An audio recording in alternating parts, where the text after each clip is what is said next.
Mesdames et messieurs, bonjour et bienvenue pour cette nouvelle édition de Midi au Caire pour ce dimanche, le 25 mai 2025. On la commence tout de suite avec cette information. Le Premier ministre, Dr Moustapha Madbouli, a affirmé l'importance du partenariat égypto-américain. Le chef du gouvernement a tenu ses propos ce dimanche à l'ouverture du Forum égypto-américain d'investissement qui se tient aujourd'hui et demain. Lors de son intervention, Dr Madbouli a passé en revue les efforts du gouvernement visant à renforcer le rôle du secteur privé dans la réalisation du développement durable. Il a par ailleurs noté que la stratégie numérique de l'Égypte la qualifiera pour devenir pionnière dans le domaine de la créativité numérique. De son côté, la présidente de la Chambre du commerce américaine, Mme Susan Clark, a souligné que l'Égypte était un partenaire essentiel des États-Unis en Afrique et au Moyen-Orient. Elle a affirmé l'attachement de son pays à renforcer ses relations commerciales et économiques avec l'Égypte. Intervenant devant le forum, John Christman, président du Conseil d'affaires égypto-américain et président exécutif d'Apache, s'est félicité du grand essor qu'a connu le milieu d'investissement en Égypte ces dernières années, affirmant l'attachement des grandes entreprises américaines à tirer profit des opportunités d'investissement importantes disponibles en Égypte.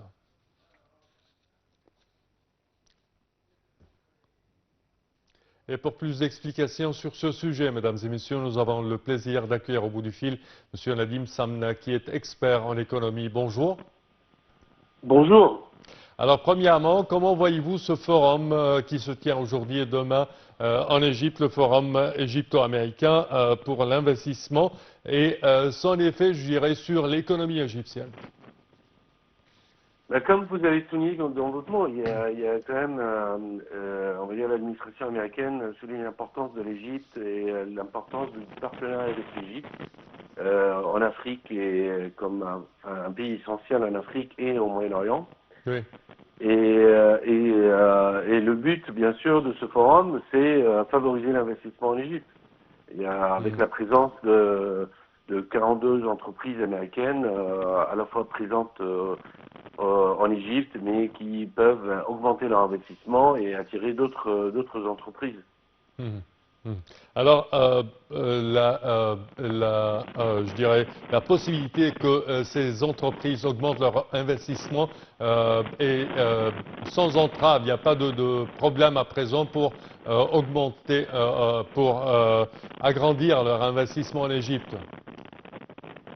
Je pense que ça fait partie, oui, des points. Après, c'est un côté un peu politique, mais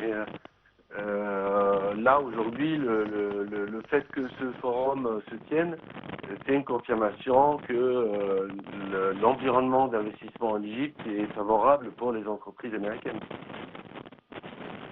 Également, quand on parle des droits de douane qu'a imposé les États-Unis sur l'ensemble des pays du monde, elle a consacré à l'Égypte un des plus bas taux de douane dans le monde, à savoir 10% si je ne me trompe pas. Alors, est-ce que c'est un facteur attirant pour l'investissement en Égypte?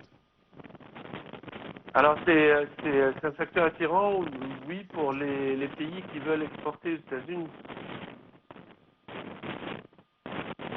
En fait, c'est les pays qui veulent continuer d'exporter aux États-Unis, oui, et qui se sont vus imposer des tarifs douaniers élevés, peuvent choisir de venir s'installer en Égypte et utiliser l'Égypte comme plateforme d'export pour leurs produits pour les États-Unis. Ça, c'est, je dirais, un atout de plus pour investir en Égypte. Évidemment, bien sûr. Certainement. Selon vous, les relations égypto-américaines à présent, de point de vue commercial et économique, sont à quel degré? Alors, il y a toujours eu du commerce entre les États-Unis et l'Égypte. Je pense qu'il y a un côté éloignement géographique qui fait que les États-Unis n'est pas le premier partenaire de l'Égypte, c'est plutôt l'Europe, du fait de la proximité géographique. Mais l'Égypte peut très bien devenir une plateforme de production pour les États-Unis. Est-ce qu'on peut s'attendre prochainement à, je dirais, avec certainement les relations économiques et commerciales de l'Égypte, de point de vue son alliance à plusieurs agglomérations, telles que par exemple les BRICS ou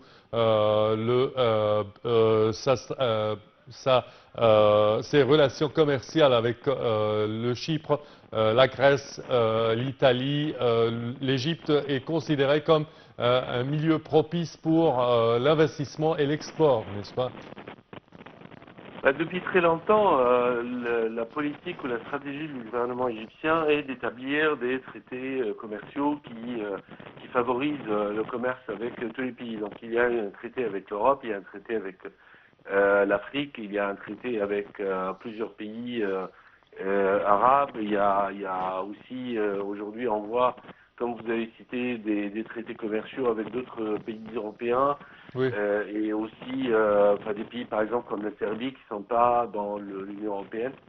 Donc c'est une stratégie. C'est une stratégie qui vise à confirmer pour les investisseurs, si vous voulez vous installer en Égypte, vous avez beaucoup de marchés qui sont ouverts et il suffit juste d'exporter. Certes, et certainement avec, par exemple, les opportunités d'investissement dans l'axe du canal de Suez. Bien sûr, c'est un avantage nulle part ailleurs. Le fait de produire en Égypte, ça permet d'exporter directement en Afrique ou en Asie du Sud ou directement en Europe sans forcément passer par le canal lui-même. Parfait. Monsieur Nadim Samnia, je tiens à vous remercier énormément de vos explications. Je répète que vous êtes expert en économie. Merci à vous. Et nous enchaînons, chers téléspectateurs, avec cette information. Le Premier ministre a assisté hier à la célébration du 123e anniversaire du lancement du service des ambulances en Égypte. Il a également effectué une visite d'inspection de plusieurs projets de logement et d'infrastructures à Sheikh Zayed et à la nouvelle ville d'octobre, de 6 octobre. Pour plus de détails, voici un commentaire.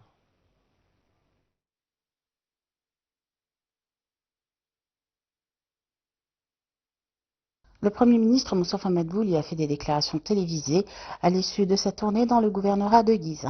Cette tournée a inclus sa participation à la célébration du 123e anniversaire du service d'ambulance égyptien, l'inauguration du nouveau siège de l'autorité de l'ambulance dans la ville de Hadar October, l'inspection de plusieurs projets de logement et d'infrastructures dans les villes de Sheikh Zayed et de New October, ainsi que la remise de logement du projet Un logement pour chaque Égyptien à plusieurs bénéficiaires dans la ville de New October.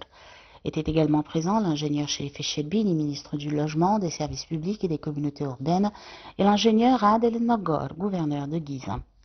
Le Premier ministre a déclaré que le gouvernement se concentre depuis longtemps sur le secteur industriel.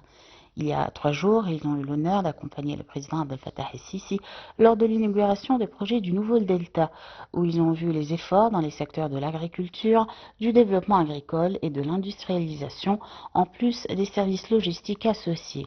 Ces secteurs, que certains disaient négligés par l'État, sont en fait au cœur des priorités.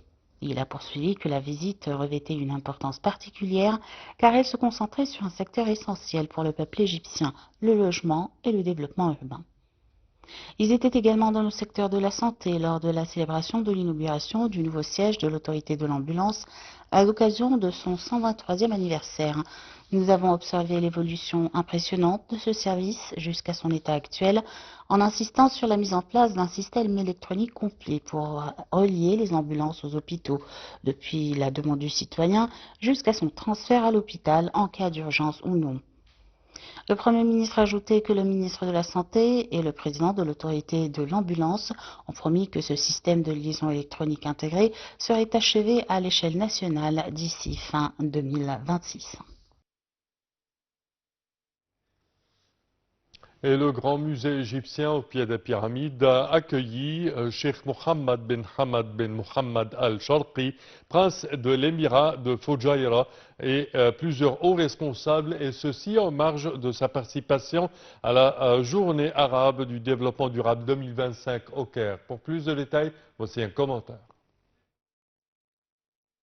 Dans le cadre de la série de visites officielles de haut niveau que connaît le Grand Musée égyptien depuis son ouverture expérimentale, Le musée a accueilli au cours des 2 derniers jours Son Altesse le Cheikh Mohammed bin Hamad bin Mohammed el-Shar'i, prince héritier de l'émirat de Fujairah aux Émirats arabes unis, Nigel Schalk, directeur général adjoint du Fonds monétaire international, ainsi que Jehed Azour, directeur du département Moyen-Orient et Asie centrale du FMI, accompagnés de leur délégation dans le cadre de leur visite en Égypte. La visite du prince héritier de l'émirat de Fujairah s'est déroulée en marge de sa participation à la journée arabe du développement durable 2025, organisée au siège de la Ligue des États arabes au Caire. Quant à la visite des responsables du FMI, elle s'inscrit dans le cadre de leur participation à la première conférence annuelle de recherche du FMI consacrée à la région du Moyen-Orient et de l'Afrique du Nord. Ils ont été accueillis par Dr Ahmed Darounin, directeur général de l'autorité du Grand Musée égyptien, qui les a accompagnés lors d'une visite guidée comprenant l'esplanade extérieure, le hall principal, le grand escalier et les salles d'exposition principales. Les visiteurs ont exprimé leur joie et leur admiration pour le musée, son architecture exceptionnelle, ainsi que pour ses collections archéologiques uniques qui retracent l'histoire de l'ancienne civilisation égyptienne.